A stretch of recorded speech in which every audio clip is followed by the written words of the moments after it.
वक्त की बड़ी खबर आपको बता दें, तेहरान से चीन जा रहे विमान में बम की खबर मिली। लाहौर एटीसी ने विमान की जानकारी दी, विमान में बम होने की खबर दी और खबर मिलते ही अलर्ट पर भारतीय एजेंसियां इस वक्त हैं। भारत ने नहीं दी लैंडिंग की अनुमति। तेहरान से चीन जा रहे विमान में बम की खबर मिली, भारत में लैंडिंग की अनुमति मांगी गई। जयपुर एयरपोर्ट पर भी लैंडिंग की अनुमति मांगी गई, लेकिन महान एयर के विमान में बम की खबर मिलने के बाद इसे इमरजेंसी लैंडिंग की इजाजत भारत में नहीं दी गई। सुरक्षा कारणों से इमरजेंसी लैंडिंग की इजाजत भारत में नहीं दी गई। दिल्ली एटीसी ने दी जयपुर एयरपोर्ट पर यह जानकारी। लाहौर एटीसी ने विमान में बम होने की जानकारी दी, जिसके बाद खबर मिलते ही अलर्ट पर इस वक्त भारत की एजेंसियां, भारत ने इमरजेंसी लैंडिंग की इजाजत इस फ्लाइट को नहीं दी। सुरक्षा के कारणों की वजह से इमरजेंसी लैंडिंग की इजाजत नहीं मिली। बता दें, तेहरान से चीन की ओर जा रहे विमान में बम मिलने की खबर मिली। लाहौर एटीसी ने विमान में बम होने की जानकारी भारत को दी। खबर मिलते ही अलर्ट पर भारतीय एजेंसियां इस वक्त, भारत ने नहीं दी विमान को लैंडिंग की अनुमति। आपको बता दें, ईरान से इस फ्लाइट की रवानगी चीन की तरफ हो रही थी, जिसके बाद लाहौर एटीसी ने इस विमान में बम होने की जानकारी दी। इसके बाद पायलट ने खुद दिल्ली एटीसी से और साथ ही जयपुर एटीसी पर भी बातचीत की और इमरजेंसी लैंडिंग की इजाजत मांगी, लेकिन भारत की तरफ से इस विमान को इमरजेंसी लैंडिंग की इजाजत नहीं दी गई। सुरक्षा कारणों की वजह से इमरजेंसी लैंडिंग की इजाजत इस फ्लाइट को नहीं मिली। दिल्ली एटीसी ने दी जानकारी, जयपुर एयरपोर्ट पर इसकी जानकारी दी गई। महान एयर का ये विमान जिसमें बम होने की सूचना मिली, लेकिन इसमें बड़ी बात यह कि एटीसी लाहौर की तरफ से ये जानकारी दी गई और इसीलिए और यहीं से संशय पैदा होना शुरू हुआ कि आखिर लाहौर की तरफ से बम होने की जानकारी क्यों मिली और कैसे मिली, और सुरक्षा कारणों की वजह से इस फ्लाइट को भारत में इमरजेंसी लैंडिंग की इजाजत नहीं मिली। ये बड़ी जानकारी निकलकर सामने आ रही है। खबर मिलते ही अलर्ट पर भारतीय एजेंसियां, हालांकि विमान को की इमरजेंसी लैंडिंग की इजाजत भारत में नहीं मिली, लेकिन फिर भी एजेंसियां पूरी तरीके से अलर्ट पर है।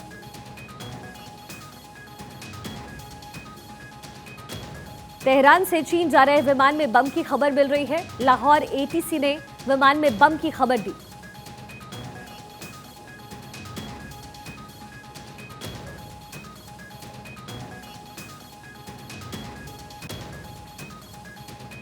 तेहरान से चीन जा रहे विमान में बम की खबर मिली है। लाहौर एटीसी ने इस बात की जानकारी दी, विमान में बम होने की खबर दी। खबर मिलते ही अलर्ट पर भारतीय एजेंसियां, भारत ने नहीं दी लैंडिंग की अनुमति। जानकारी के लिए आपको बता दें, तेहरान से चीन जा रहे विमान में बम की खबर मिली। महान एयर ये विमान जिसमें बम की खबर मिली। दिल्ली एटीसी ने दी जयपुर एयरपोर्ट पर जानकारी, लेकिन जयपुर एयरपोर्ट पर भी इसकी इमरजेंसी लैंडिंग की जानकारी और परमिशन नहीं मिली।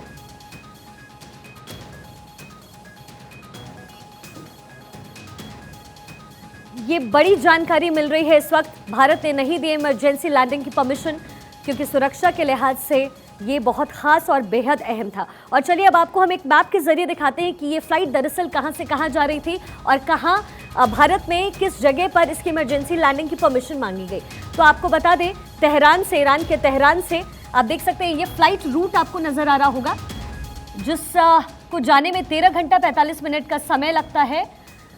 साथ ही आपको बता दें, इसकी रवानगी बीजिंग के तक हो रही थी और इसी बीच में भारत से गुजरते वक्त आपको बता दें, तेहरान से जब ये फ्लाइट उड़ी और बीच में ही इसमें बम होने की सूचना मिलने लगी। बम होने की सूचना मिलने के बाद जानकारी एटीसी की तरफ से दी गई, लेकिन बड़ी बात इसमें यह थी कि लाहौर की तरफ से ये जानकारी दी गई, जिसके बाद जयपुर एयरपोर्ट पर इसकी इमरजेंसी लैंडिंग के लिए परमिशन मांगी गई, लेकिन भारत की तरफ से इमरजेंसी लैंडिंग की परमिशन नहीं दी गई। जाहिर है, क्योंकि सुरक्षा को लेकर के कहीं ना कहीं एजेंसियां अलर्ट पर है लगातार, और चूंकि लाहौर की तरफ से, एटीसी लाहौर की तरफ से ये जानकारी मिली कि इस फ्लाइट में बम है, तो सुरक्षा के मद्देनजर कहीं ना कहीं ये बड़ा फैसला लिया गया कि भारत में इस फ्लाइट की इमरजेंसी लैंडिंग नहीं हो सकती। अब आपको एक बार मैप के जरिए हम फिर से समझाते हैं। अब देखिए, भारत से ये रूट डाइवर्ट हो जाता अगर यहाँ इमरजेंसी लैंडिंग की परमिशन मिलती। देखिए, तेहरान से ये फ्लाइट उड़ती है और इसको जाना है बीजिंग। आपको बता दें, चीन जाने के लिए ये रूट पड़ता है, जिसमें ताजिकिस्तान क्रॉस होते हुए तुर्कमेनिस्तान क्रॉस होते हुए ये फ्लाइट जाती है और फिर चाइना में ये घुस जाता है। लेकिन इसी बीच अगर भारत में, और फर्ज कीजिए कि अगर जयपुर में इसकी इमरजेंसी लैंडिंग की इजाज़त मांगी जा रही है तो वो कहीं इस तरफ होता और इस फ्लाइट को यहाँ से डाइवर्ट किया जाता। लेकिन यहाँ पर फ्लाइट के लैंडिंग की इजाज़त नहीं मिली। सुरक्षा बलों ने इस लैंडिंग को पूरी तरीके से नकार दिया और उन्होंने कहा कि इसकी लैंडिंग हम नहीं करा सकते क्योंकि सुरक्षा के लिहाज से ये कहीं ना कहीं आईबी अलर्ट्स को पूरी तरीके से निरस्त करता है, इसलिए यहाँ पर इसकी इमरजेंसी लैंडिंग की परमिशन नहीं मिली। अब इस मैप के जरिए आप समझ सकते हैं कि ये फ्लाइट की रवानगी तेहरान, ईरान के तेहरान से बीजिंग तक, और भारत में आप समझिए भारत में इसकी इमरजेंसी लैंडिंग की परमिशन मिल रही थी। तो तेहरान से चीन जा रहे विमान को लेकर के ये बड़ी जानकारी खबर मिलते ही अलर्ट पर एजेंसियां गई हैं। भारत ने नहीं दी लैंडिंग की अनुमति, महान एयर के विमान में बम की खबर। डिफेंस एक्सपर्ट शशि अस्थाना इस वक्त हमारे साथ जुड़ गए हैं। सर, ये बड़ी जानकारी है और जिस तरीके से लाहौर की तरफ से ये एजेंसी ये जानकारी दी गई बम को लेकर के, कहीं ना कहीं अपने आप में बहुत बड़े सवाल खड़े करता है। बिल्कुल, ये बहुत ज़्यादा इसमें शक पैदा होता है क्योंकि तेहरान से ये फ्लाइट जैसे आपने बताया और चीन जा रही है। अगर एटीसी लाहौर ने इंफॉर्मेशन दी है तो एटीसी लाहौर ये पाकिस्तान में इमरजेंसी लैंडिंग क्यों नहीं करा रहे हैं? तो जाहिर है कि थोड़ा सा शक तो इसमें जाता है क्योंकि रूट भी अगर आप देखें तो उस लिहाज से एक थोड़ा ही हिस्सा जो है वो इंडिया का क्रॉस होता है। तो अगर इस हवाई जहाज को पाकिस्तान में लैंड कराया जाए तो कोई खास डाइवर्जन तो नहीं है। और जहां तक भारत का सवाल है, अगर ये इंफॉर्मेशन एटीसी भारत की एटीसी ने दी होती तब तो औचित्य बनता है और रीजन बनता है कि भारत में इसको लैंड कराया जाए। अगर इंफॉर्मेशन पाकिस्तान की तरफ से है, सही भी हो सकती है, गलत भी हो सकती है। अगर ये इंफॉर्मेशन गलत है तो उस हालत में ये सही नहीं होगा। और अगर ये प्लॉट है, या हो सकता है कि विमान जो है उसमें कई शक पैदा करता है। हालांकि हम सुरक्षा चाहेंगे जितने भी पैसेंजर्स हैं उसमें, और अगर ये पैसेंजर विमान है तो मैं नहीं समझता कि इसमें कोई ऐसी चालबाजी होगी।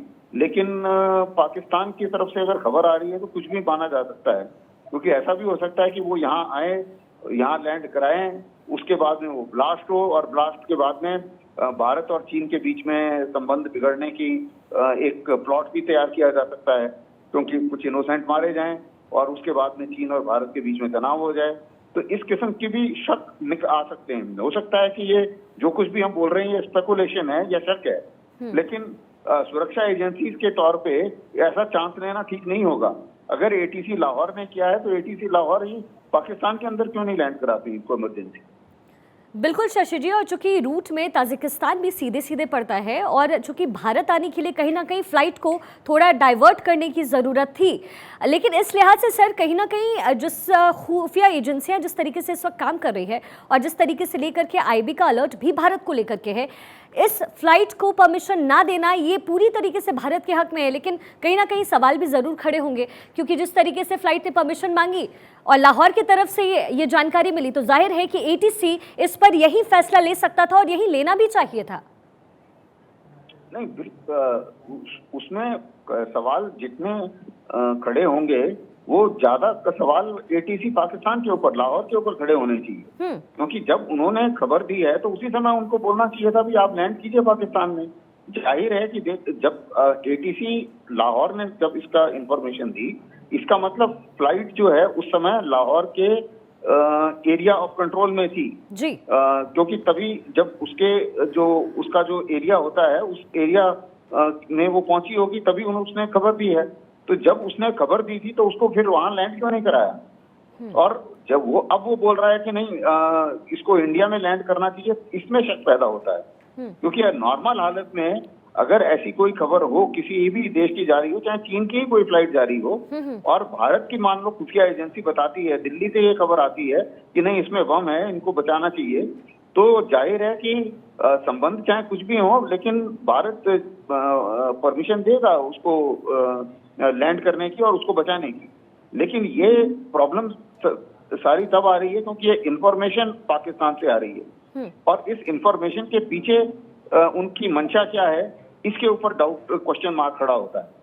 तो क्योंकि वो इस तरीके के कार्रवाई पहले कर चुके हैं और हमारे यहाँ प्लेन हाईजैकिंग भी हो चुकी है और बॉम्ब ब्लास्ट की भी खबरें हमारे इससे कोलैबोरेटर खबरें हैं जी कि बड़ा ब्लास्ट कराना चाहते हैं, क्योंकि ये कोई बड़ा हादसा हुआ नहीं है काफी समय से जब से बालाकोट स्ट्राइक हुई है। तो भारत जो है हर कदम फूंक फूंक के रखना चाहेगा और ये मेरे विचार से भारत की सोवराइन राइट है। बिल्कुल, और ये जरूरी भी है शशि सर, क्योंकि जिस तरीके से नापाक साजिशें पाकिस्तान की तरफ से भारत को लेकर होता रहा है, कहीं ना कहीं ये जरूरी भी है।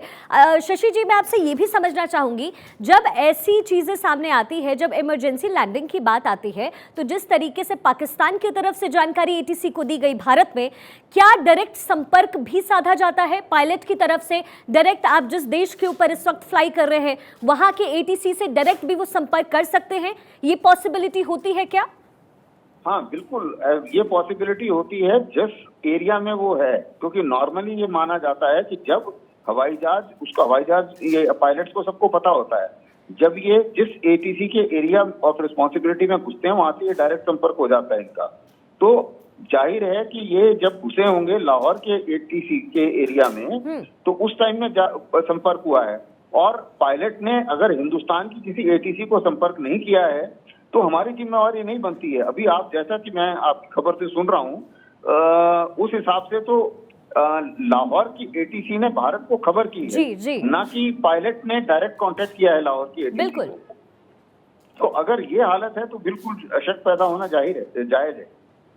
और शशि जी, मैं ये भी जानना चाहूँगी, चूंकि तेहरान से ये फ्लाइट उड़ करके चीन की तरफ जा रहा है, ऐसे में जाहिर है कि चीन की जो व्यवस्था होगी, वहाँ जो एटीसी होगी और वहाँ जो इस पूरे फ्लाइट प्राधिकरण का ध्यान रखता होगा, कहीं ना कहीं वहाँ भी अलर्ट गया होगा। और चूंकि अब भारत के रीजन से ये जो जानकारी हम तक मिल रही है, ये फ्लाइट आगे की ओर निकल चुकी है, लेकिन फिर भी कई सवाल खड़े हो जाते हैं शशि जी, क्योंकि जिस तरीके से लाहौर की तरफ से जानकारी भारत को मिली, और आप खुद भी बता रहे हैं कि पायलट सीधा संपर्क साध सकता था अगर भारत के ऊपर होता। लेकिन शशि जी, अगर मैप को हम देखें तो भारत से कई किलोमीटर की दूरी, आप बता सकते हैं, ये फ्लाइट कई किलोमीटर की दूरी पर था और उड़ रहा था, ऐसे में भारत ही क्यों, तजाकिस्तान क्यों नहीं?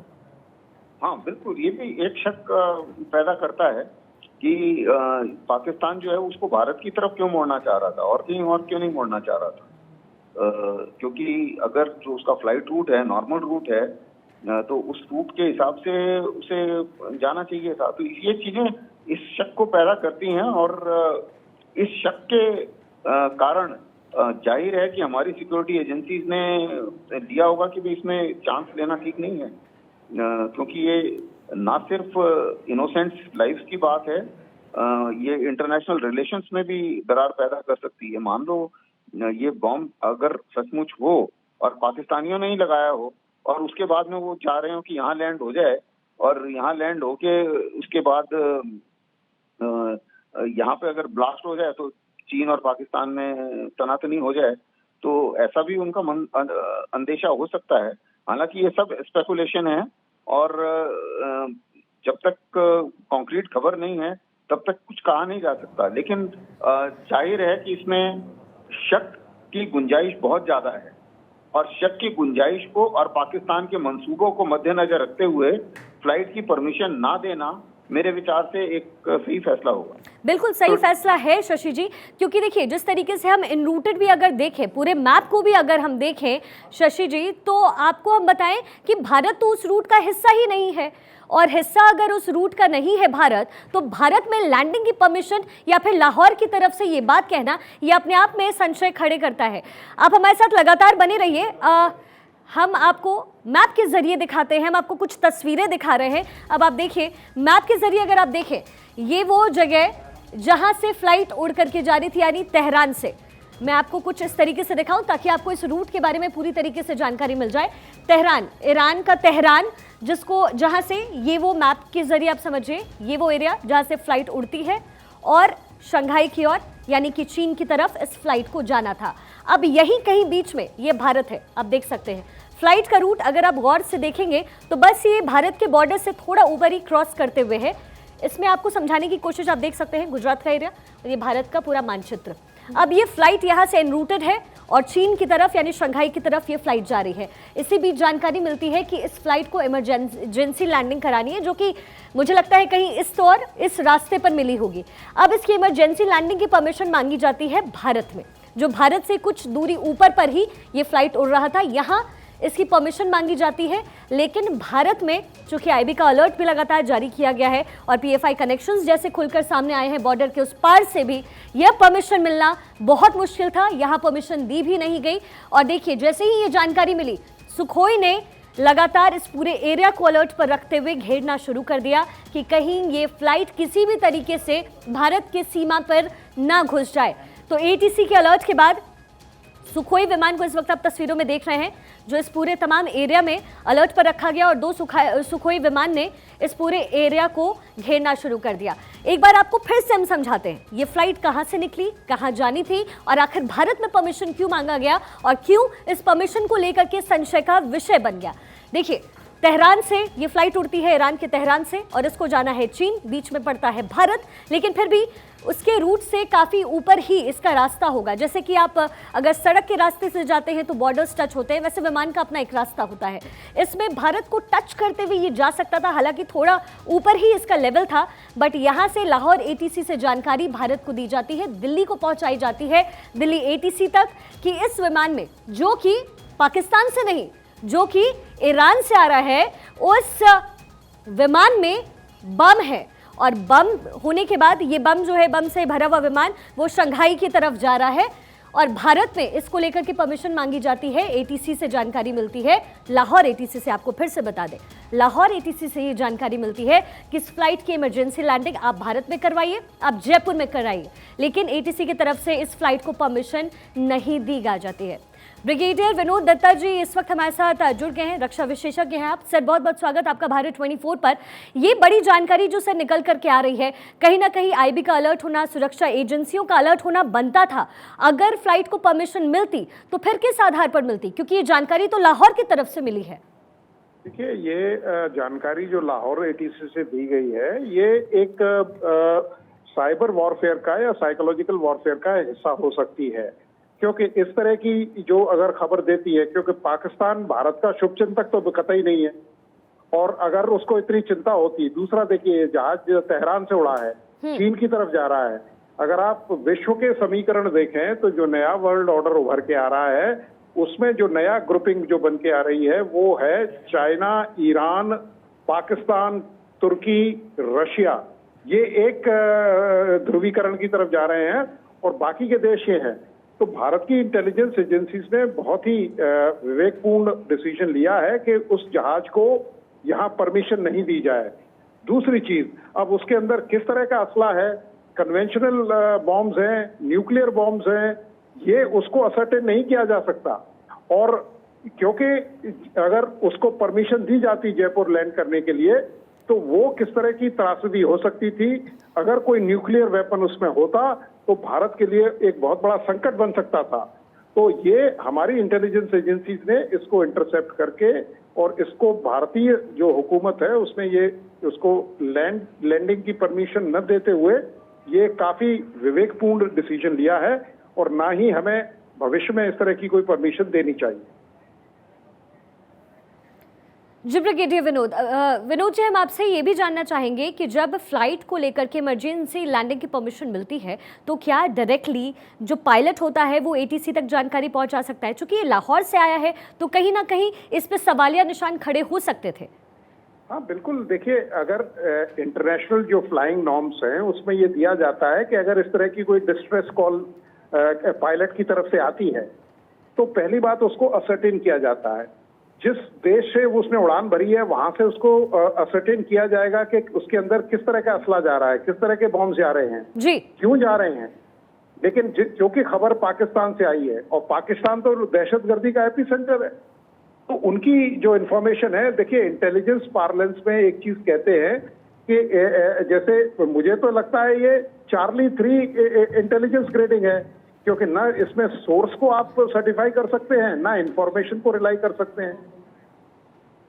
ठीक है ब्रिगेडियर विनोद, आप हमारे साथ लगातार बने रहिए अपने दर्शकों तक। अब हम लाइव लोकेशन दिखाते हैं कि जिस फ्लाइट का हम जिक्र कर रहे हैं जो तेहरान से निकली है और वो तेहरान से निकल करके वो चीन की तरफ जा रहा था, उसका लाइव लोकेशन क्या है। देखिए ब्लू कलर की जो लाइन आप देख रहे हैं इस वक्त इस मैप में, हरियाणा से गुजरते हुए, लखनऊ से गुजरते हुए, मुजफ्फरपुर बिहार के भी रूट में ये पड़ता था और इसके साथ फिर बांग्लादेश होते हुए, मिजोरम होते हुए और फिर अभी आप देख सकते हैं इसका लाइव लोकेशन क्या है। अब देखिए आपको लाइव लोकेशन में हम वो जगह दिखा रहे हैं जहां अभी ये फ्लाइट जिसको लेकर के जिसमें बॉम्ब मिलने की सूचना पाकिस्तान की तरफ से दी गई, वो मानसाक का ये एरिया है जहां ये फ्लाइट अब पहुंच चुकी है। ये हम आपको मैप के जरिए बता रहे हैं ये फ्लाइट का लाइव लोकेशन क्या है, भारत के किन किन जगहों को इसने कवर किया ये भी हमने आपको बताया और अभी फ्लाइट की क्या स्थिति यहाँ बनी हुई है आप इस मैप में देखिए।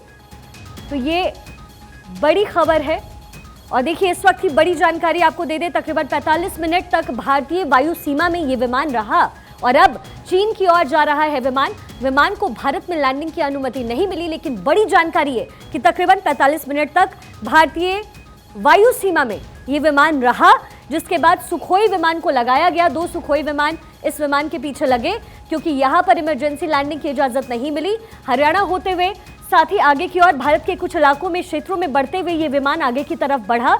यहाँ इमरजेंसी लैंडिंग की परमिशन मांगी गई, लेकिन लैंडिंग की परमिशन नहीं मिलने के बाद इसे एनरूट किया गया। ब्रिगेडियर विनोद दत्ता हमारे साथ लगातार बने हुए हैं। ब्रिगेडियर विनोद जी, लगातार हम आप अपने दर्शकों तो खबर भी पहुंचा रहे हैं और अभी इस विमान का लाइव लोकेशन क्या है, ये चूंकि भारत की सीमा से निकल चुका है, लेकिन बड़ी जानकारी ये कि बिना परमिशन के ही 45 मिनट तक ये विमान भारतीय सीमा में रहा और यही वजह रही कि सुखोई को इसके पीछे लगाया गया। जी देखिए, ये भी जो हमारी एयर स्पेस का वायलेशन है और बिना परमिशन के अगर 45 या 43 मिनट जैसा आपने बताया, अगर वो भारतीय सीमा में हमारे जो टेरिटरीज में के ऊपर उड़ान भर रहा था, ये एक बहुत बड़ा सीरियस ब्रीच है। दूसरी चीज आप ये देखिए, क्योंकि उस विमान के अंदर किस तरह का असला था, क्यों उसने ये नहीं बताया जब वो इंडियन स्पेस में एंटर कर रहा था कि भाई उसको एक डिस्ट्रेस कॉल देनी चाहिए थी, और जब भारतीय जो एजेंसीज हैं उन्होंने उसको इनकार किया तो उसे अपने आप को रीरूट करना चाहिए, लेकिन उसने नहीं किया। तो ये सारे बड़े बड़े सिक्योरिटी, अगर आपको पुरुलिया जो आर्म्स ड्रॉप केस याद होगा, करीब आज से कई वर्षों पहले हुआ था, जहां इस तरह के आर्म्स ड्रॉपिंग हुई थी, तो इस चीज से भी इनकार या गुरेज नहीं किया जा सकता कि हो सकता है वो इस तरह का कोई असला ले जा रहा हो जो वो भारत की सीमा में उसको ड्रॉप करना चाहते हो, क्योंकि भारत का एक बहुत ही अहम रोल है। आप ये देखिए, चाहे वो रूस हो, यूक्रेन वॉर हो, चाहे और इस तरह के जो समीकरण उभर के आ रहे हैं, जो जियो स्ट्रेटेजिक इंपॉर्टेंस है या इम्पेरेटिव है, वहां भारत की एक अच्छी भूमिका है।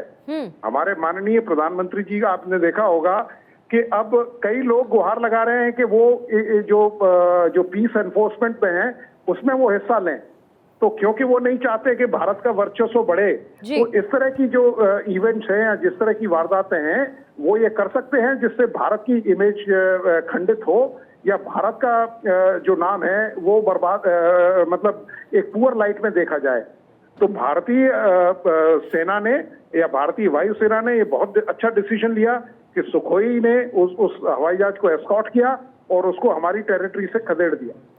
ठीक है ब्रिगेडियर विनोद जी, आप हमारे साथ लगातार बने रहिए और एक अहम तस्वीर और एक अहम जानकारी हम आप तक पहुंचाते हैं। आपको हम अब लाइव लोकेशन दिखाते हैं।